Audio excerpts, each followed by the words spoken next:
मसालेदार चटपटीत कोबीची भाजी बनवण्यासाठी आपल्याला कढईमध्ये 2 मोठे चमचे तेल टाकून घ्यायचं आहे। तेल चांगलं गरम झाल्यानंतर यामध्ये आपण अर्धा चमचा मोहरी आणि अर्धा चमचा जिरं तेलामध्ये चांगलं परतून घ्यायचं आहे।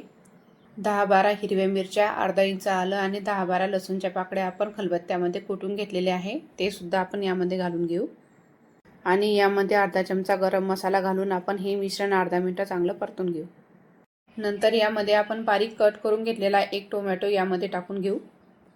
सुरुवातीला आपल्याला हे टोमॅटो तेलामध्ये अर्धा मिनिट परतून घ्यायचं आहे आणि या भाजीला रंग चांगला यायला हवा म्हणून आपण यामध्ये पाव चमचा हळद टाकून घेऊ। या मसाल्याला छान तेल सुटायला हवं म्हणून आपण यामध्ये अगदी थोडं पाणी टाकून घेऊ। हे मसाले शिजल्यानंतर याला छान चव येईल आणि फ्लेवर सुद्धा छान येईल। आणि मंद आचेवरती आपल्याला हे सर्व मसाले व्यवस्थित शिजवून घ्यायचे आहे। अधूनमधून आपल्याला हे सर्व मिश्रण व्यवस्थित मिक्स करून घ्यायचं आहे। यामध्ये चवीनुसार मीठ टाकून आपण हे व्यवस्थित मिक्स करून घेऊ।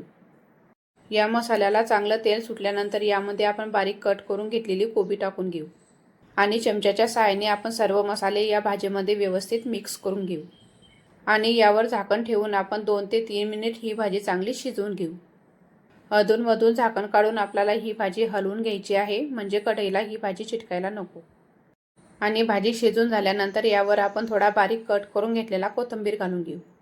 तर तयार झालेली आहे आपली चटपटीत मसाला कोबी। आजची रेसिपी तुम्हाला आवडली असेल लाईक, शेअर आणि सबस्क्राईब करा। धन्यवाद।